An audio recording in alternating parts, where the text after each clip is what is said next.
Also on this instrument is a help screen. So if I click on help, it will then show me a QR code. If I look at that with my phone or some sort of smart device, it will take me through to a website which has a lot of information about the UltraTEV Plus², what is PD and all that type of thing. The next one is your settings menu. So if you hit settings, this will take you through all the settings that are within the device. If I hit system settings, the first one is key beep.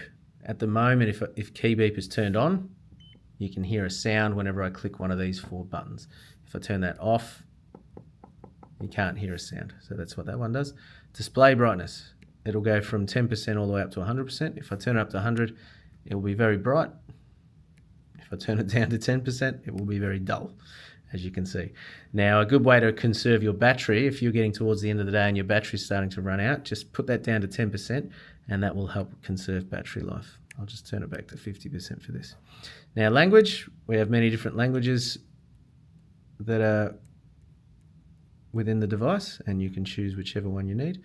Time and date. So here we have different time zones and the date and time as well. So at the moment I'm in Brisbane in Australia, so I'm going to change the time to that. Here is Brisbane, and it will change it to 12:03 in the afternoon on the 27th of the 6th. And that's exactly what it is. Okay. Then you've got auto shutdown settings. So default, this will be turned on and the time is 30 minutes. Okay. You can turn it off, but I don't recommend you turn it off. If you do turn it off, unless you have a specific reason to, what some people do is they'll forget to turn the device off. They'll put it back in the box and the device can overheat due to the foam in the box trapping all the heat inside it.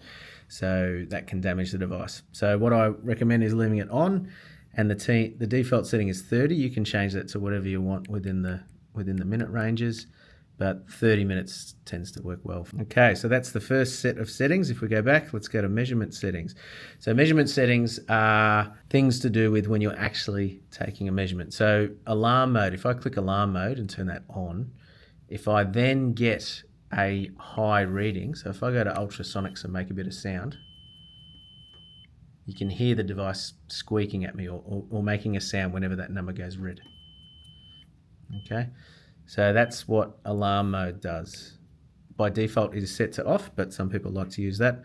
Line frequency. So you've either got 50 hertz or 60 hertz. We're in Australia, so we're setting that to 50. Default is 50. Measurement settings. So this will be what your amplitudes are of all of your readings in terms of what will go from green to amber to red. So if I click on TEV, it'll go red above 29. So 29 up to 60 will be red. Amber will be between 20 and 29 or 28. 20 to 28 is amber, and then below that will be green. You can get in there and change those settings to whatever you want, but the default settings are 20 and 29. Then with ultrasonics, this will go red once you get above 6 decibels. The range goes from -7 to +70 or thereabouts, and it will go red at 6. Now the color scheme, what you can do on the color scheme is you can set it between amplitude or classification. What that means is traditionally amplitude, if you get above 6 decibels, it will go red. If you go to classification and we hit the tick button, you'll see that this is grayed out. And what it does is that just goes red off the algorithm. So while you're taking a reading, if the algorithm says PD, the number on the screen will go red.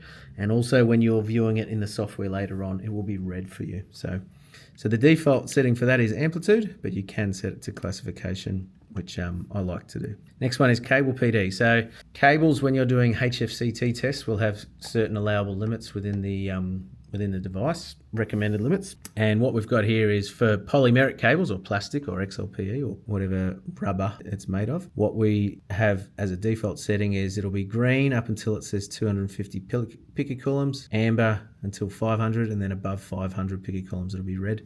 And then for paper cables, paper insulated lead cables, what we have here is it'll be green up to 2500 picocoulombs, amber up to 7,000, and then red above 7,000. You can tap into them and change them. Then custom HFCT. So what this is you can use a HFCT that's not made by EA Technology. So if you have other HFCTs plugged into certain spots on certain switchboards for whatever reason, you can tune this to give it the same sensitivity as one of our HFCTs. So this number here is a customizable number, which works on V over A, which is how HFCTs are rated. And what you would do there is you would calibrate this to that HFCT, and then you would know the number to put into here, so everything's comparable. All right, next one is guided mode settings. So guided mode settings, this is basically when you're in guided mode, what is the screen you want to come up, that you want to come up on the +2 when you're taking the readings. So the default settings are here, which is TEVs, interpretation, UHF, cable PD, and VPIS are all phase plot. What I like to do is change that one to phase plot, but that's just me. But that is how you change that setting in the instrument. And then that is most of the measurement settings. And then you've got this one that's called About Wireless Phase Reference. If you click that, if you were connected to a wireless phase reference unit, which we're not in this right now, it'll show you the model number, the hardware version, and the firmware version of the connected device. If we go back and we go to connectivity settings, this is where you can hook onto Wi-Fi, you can turn on your NFC tags, you can turn on hotspot. When you hook this device up to manage surveys, you can point the device to a certain website. The default is that one, and that's the only one that you guys will really need to know about unless we change the website. So Wi-Fi, I can hook this device onto Wi-Fi by clicking this, turn on the Wi-Fi, and then we can hook onto a network. So if I go to Network Connect, it'll find all the Wi-Fi devices around here. If I click on one and then I know the password, I can get this onto the internet. And that's good for managed surveys where you can download and upload data to the cloud. Also, it's for if you want to connect this to your computer and then get the data off the device on your computer. Okay, so I'll turn Wi-Fi off. The next one is NFC. So with NFC, if we click on this button and enable it, we then go back to here and click on NFC here. What it says is, do you want to read a tag or erase a tag? And when you buy these UltraTEV Plus²s, it will come with a kit of these. These are near field communications stickers, and in each of these little stickers, that's a little round sticker there, there's a little chip inside there, and you can store information inside that. Okay, so if we want to read a tag, we get the tags, hit read tag, put that onto there. It's read it, but that one is blank. Blank tag detected, no data read it. That's fine. The idea is what you would do is you would put these all over your switchboards or wherever you want to take readings, and whatever readings you take on that panel, you then load that into there. But that's another training module which we can have a look at later. Turn that back off if you don't want to use it. Now hotspot. If we click on hotspot, turn hotspot on, it then turns hotspot on.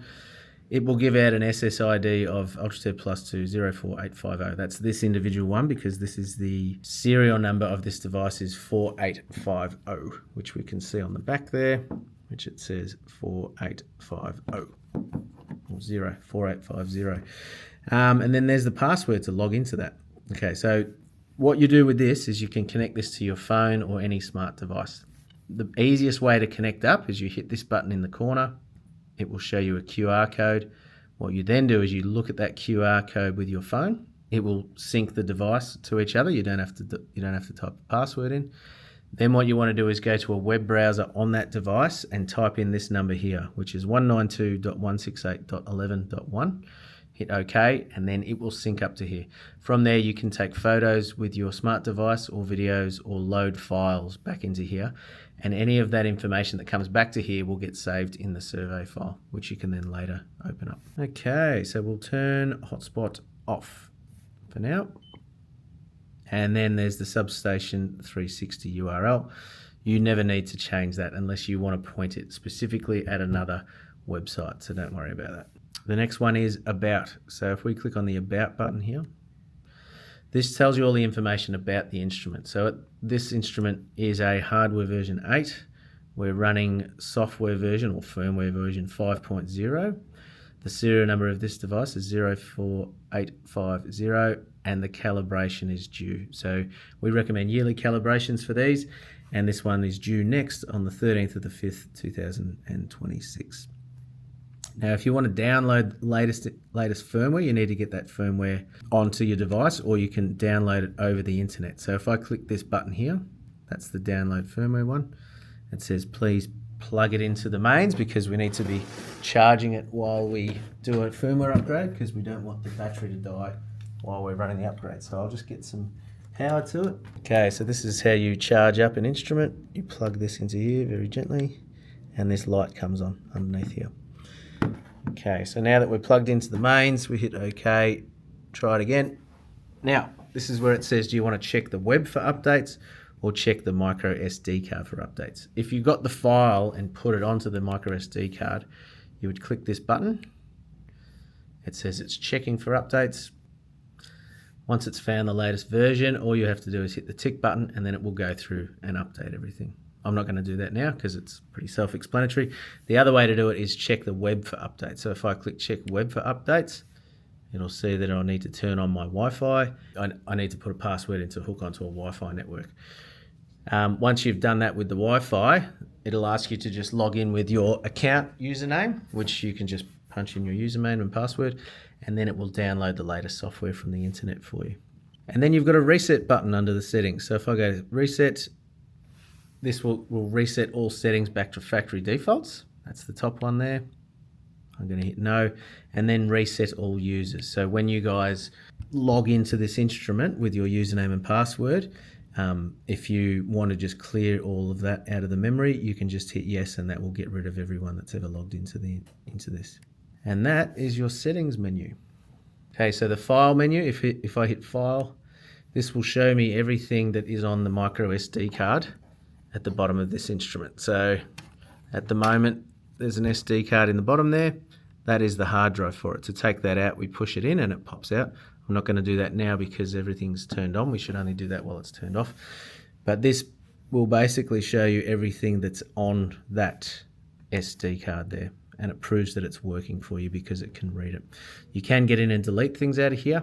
You can't actually view anything. So if I click on surveys, hit the tick button, that just shows me that I did a survey, and that's the name of that survey.